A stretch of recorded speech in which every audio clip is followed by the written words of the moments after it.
Hello everyone. So guys आज हम that के बारे में बात करते हैं। दैट वैसे तो बहुत ही छोटा है बट इसके इस्तेमाल काफ़ी है, इसलिए मैं दैट आपको समझा रहा हूँ। मेरी तबीयत वैसे ठीक नहीं है, मैंने दवाइयाँ ले ली हैं, फिर भी वीडियोस बनाए हुए बहुत दिन हो गए, तो चलिए गाइज शुरू करते हैं। गाइज दैट का जो सबसे पहले मुश्किल जो इस्तेमाल है वो देख लेते हैं। दैट का इस्तेमाल एक रिलेटिव प्रोनाउन के रूप में होता है।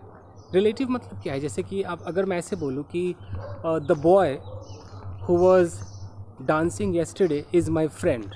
अगर मैंने एक ये सेंटेंस बोला तो आपने देखा है कि the boy who was dancing, मैंने बॉय के लिए एक रिलेटिव प्रोनाउन का इस्तेमाल किया जो है हु।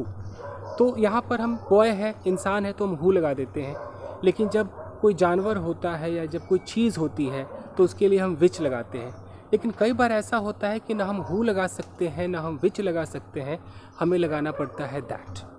तो वही मैं आपको समझाने की कोशिश कर रहा हूँ। चलिए मैं कैमरा यहाँ पर रखता हूँ, फिर बात करते हैं।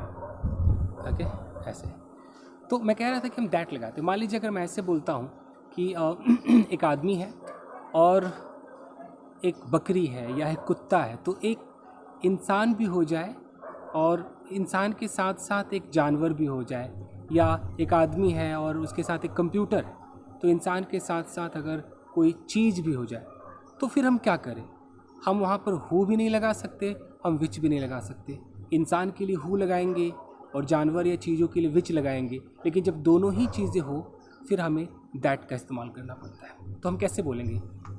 हम ऐसे कह सकते हैं कि the man and his dog, या the man and his computer that I saw yesterday.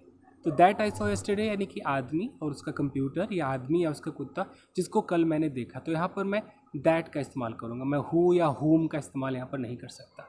ऐसे मैं कह सकता हूँ कि the man and his goat that were here yesterday seemed very excited, यानी कि वो आदमी और उसकी एक बकरी जो कि यहाँ पर थे वो बहुत एक्साइटेड लग रहे थे। तो मैंने दैट का इस्तेमाल किया है। तो यहाँ पर आपको हु नहीं लगाना है, विच नहीं लगाना है, हुम नहीं लगाना है, तो इसका ख्याल रखना है। तो आप समझ रहे हैं। और ये इसकी पूरी लिस्ट है। मतलब एक तो ये कंडीशन हो गया कि एक इंसान हो और साथ में या तो कोई जानवर हो या कोई चीज़ हो। लेकिन अगर कई बार कुछ ऐसे शब्द होते हैं जैसे कि ऑल का हमें इस्तेमाल करना है। जैसे मैं बोलूँ कि all that I want to tell you is blah blah blah, या all that I knew has been told by me. All that I knew, हर वो चीज़ जो मैं जानता था, has been told by me, वो मेरे द्वारा बताया जा चुका है। तो ऑल का भी इस्तेमाल जब होगा तो उसके साथ भी हमें दैट लगाना है। जैसे ऑल दैट आई न्यू या ऑल दैट आई नो, या आपने सुना होगा all that glitters is not gold. इस तरीके से हम इस्तेमाल करते हैं। All that I want to tell you is written in this letter. तो ऑल के साथ भी हम दैट का इस्तेमाल करते हैं। हालांकि मैं पूरी लिस्ट लेकर आया हूँ, मैं आपको समझा सकता हूँ, क्योंकि हम दैट के ऊपर अभी बात कर रहे हैं। दैट का पहला इस्तेमाल ही है।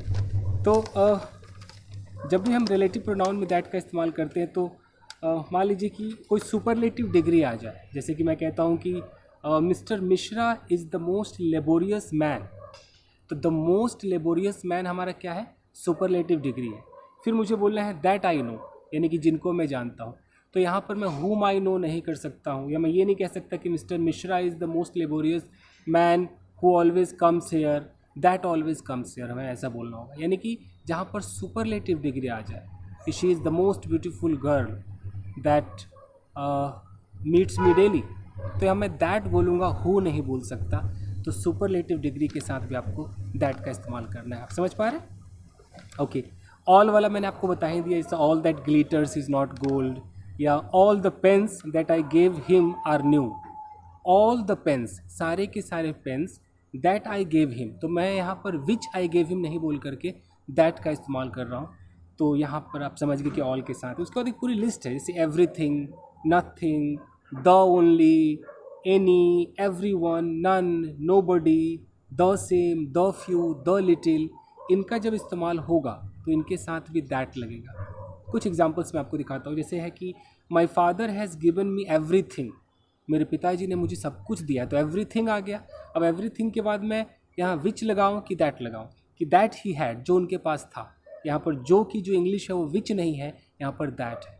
ये तो कैसे हमने दैट पकड़ा, उस एवरीथिंग को देखकर हमने दैट पकड़ा कि हर वो चीज़ हमें वो दे दिया, यानी कि मेरे पिताजी ने सब कुछ दे दिया, दैट ही हैड, जो उनके पास था। तो आपको या तो ऐसे रट लेना है कि एवरीथिंग वगैरह में आपको ये दैट का इस्तेमाल करना है, नहीं तो लॉजिक समझना है तो एवरीथिंग का मतलब सब कुछ है, कोई पर्टिकुलर ये नहीं दिख रहा है कि सिर्फ कोई चीज़ ही है, हर एक चीज़ है। तो पता ही नहीं कि एवरीथिंग में हो सकता है कि इंसान भी हो, कई बार ऐसे भी इंसान लॉजिक लगाता है, तो सब कुछ मिला करके दैट लगाते हैं, जहाँ पर कन्फ्यूजन बनी रहती है कि विच लगाए कि क्या लगाए। एनीवेज, सारे लोग ऐसे ही एक रट से लेते हैं, जितने भी थिंग वाले हैं, एवरीथिंग, नथिंग, वो थिंग वाले रट लेते हैं, एवरी वन, नो वन, वो वन वाले रट लेते हैं, जहाँ पर आपको दैट का इस्तेमाल करना है। चाहे the little few, the few वाला जो है, जैसे कि this is the only pen, the only आ गया, this is the only pen, तो जब भी द ओनली आएगा तब भी आपको दैट का इस्तेमाल करना है कि this is the only pen that I bought yesterday, जो मैंने कल ख़रीदा। तो मैं यहाँ पर दैट आई बॉट कह रहा हूँ, विच आई बॉट नहीं कह रहा हूँ। चश्मा हटा देता हूँ ऐसे, okay. My son has spent the little money that I gave him, तो my son has spent the little money, मैं यहाँ पर द लिटिल बोल रहा हूँ, तो द लिटिल के बाद मुझे दैट बोलना है, विच नहीं बोलना है कि दैट आई गेव हिम, जो मैंने दिया उसे, समझ रहे हैं। द सेम के साथ भी आप लगाते हैं, जैसे this is the same man, ये वही व्यक्ति है, दैट हेल्प्ड मी यस्टरडे, जिन्होंने कल मेरी हेल्प की थी। तो द सेम के साथ भी आप देख रहे हैं कि दैट का इस्तेमाल हुआ है। उसी तरीके से अगर ऐसे आ जाए, कोई क्वेश्चन वर्ड आ जाए, जैसे कि हु इज़ हेयर, यहाँ कौन है that doesn't love his country, जो अपने देश से प्यार नहीं करता है, तो हु से हमने सेंटेंस को शुरू किया कि हु इज़ हेयर, यहाँ कौन है जो, तो जो के लिए हम दोबारा हु नहीं लगा रहे, हम दैट लगा रहे हैं कि who is here that doesn't love his country. तो ये तो लिस्ट में लाया था कि आपको दैट का पहला इस्तेमाल समझा सकूँ, क्योंकि बहुत कुछ था तो लिस्ट में ही लिखना बहुत ज़रूरी था। आगे बढ़ते हैं गाइस। तो ये तो दैट का आपका पहला इस्तेमाल हो चुका है। उसके अलावा जो दैट का दूसरा इस्तेमाल मैंने देखा है गाइस, ये मैंने देखा है, आपने क्लॉजेज वगैरह सुने हैं? अब मुझे दिखाई नहीं दे रहा, मैं चश्मा ही पहन लेता हूँ। क्लॉजेज जैसे कि नाउन क्लॉज वगैरह में आप दैट से सेंटेंस देखेंगे। जैसे मैं बोलता हूँ कि आई नो, मैं जानता हूँ, तो मैं क्या जानता हूँ? आई सब्जेक्ट है, नो क्या है? नो एक वर्ब है, तो इस वर्ब के बाद एक ऑब्जेक्ट होगा। तो आपको पता है कि ऑब्जेक्ट क्या होता है, या तो नाउन होता है या प्रोनाउन होता है, नहीं तो फिर नाउन क्लॉज होगा, नाउन फ्रेज होगा। तो मैं अगर कहता हूँ कि I know that you are my friend, तो ये जो that you are my friend है, ये पूरा का पूरा एक नाउन क्लॉज है। मैं जानता हूँ, क्या जानता हूँ? कि आप मेरे दोस्त हैं। इस तरीके से आप दैट का इस्तेमाल करते हैं। जैसे कि शी सेड, उसने कहा, that she would help me, तो शी सेड, उसने कहा, उसने क्या कहा? तो that she would help me, जो that she would help me है, ये पूरा का पूरा एक क्लॉज है। तो हम ऐसे दैट से क्लॉजेज भी बनाते हैं, जो कि हिंदी मीडियम वाले इसको की सोचते हैं। उसने कहा की, दैट का मतलब की सोचते हैं। अंग्रेजों के हिसाब से कोई की भी नहीं होता है, वो सिचुएशन होता है कि आपको क्लॉज लगाना है। इसके बाद एक सब्जेक्ट है, एक वर्ब है, तो वर्ब के बाद एक ऑब्जेक्ट चाहिए, तो ऑब्जेक्ट दैट से सेंटेंस शुरू भी होता है। ऐसे आपने ऐसे भी सुना होगा कि that he is a good boy is known to everyone, तो is known to everyone, what is known to everyone? That he is a good boy, कि वो एक अच्छा लड़का है, सबको पता है। तो ऐसे भी हम दैट का इस्तेमाल करते हैं। हम ऐसे भी कहते हैं कि I know that you are mad, मुझे पता है कि तुम पागल, तो मुझे क्या पता है? ये पता है कि तुम पागल हो, दैट यू आर मैड। तो इस तरीके से हम इस्तेमाल करते हैं। तो समझ में आ रहा है गाइस? तो ये भी दैट का हमारा इस्तेमाल हो गया। अब इसके अलावा तो दो इस्तेमाल आप समझ गए दैट का।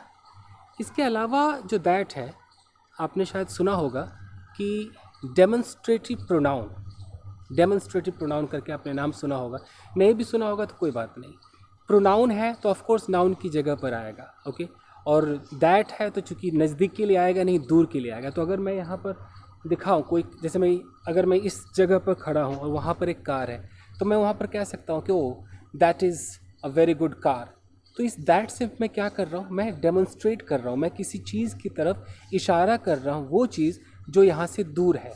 तो यहाँ भी हम दैट का इस्तेमाल करते हैं। तो आप ये तो जानते हैं कि that is a car, I know that is a nice building, that's my flat, that's my house. तो ये जो हम दैट्स बोल रहे हैं, दैट्स यानी कि दैट इज़ बोल रहे हैं, या मैं दैट वॉज बोलूँ, तो ये इज़ से पहले दैट आ रहा है, वॉज से पहले दैट आ रहा है। ये एक प्रोनाउन है। यहाँ पर दैट एक प्रोनाउन का काम कर रहा है। प्रोनाउन यानी कि सब्जेक्ट का काम कर रहा है। और ये किस लिए सब्जेक्ट यूज़ हो रहा है? किसी चीज़ की तरफ इशारा करने के लिए जो मेरे नज़दीक नहीं है, मुझसे दूर है।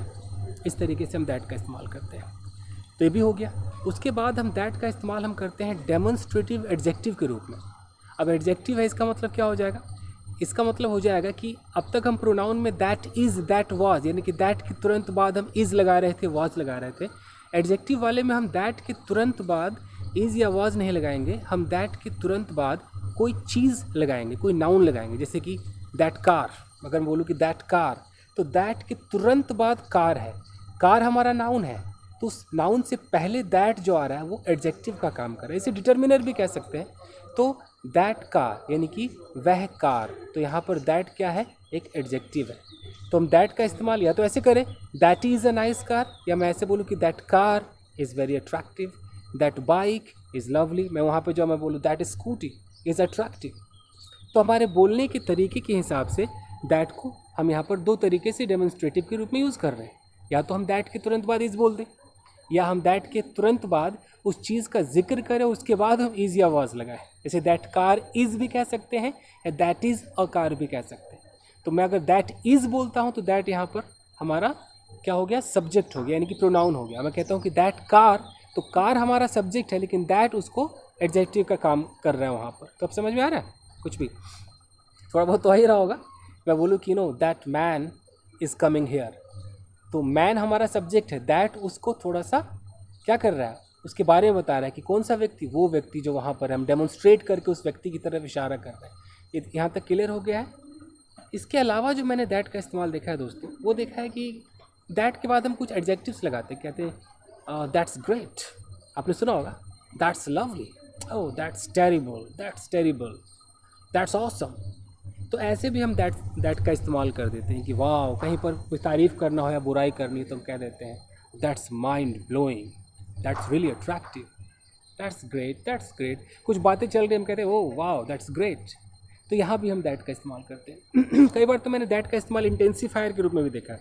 जैसे कि कहते हैं कि बातें चल रही हम कहते हैं कि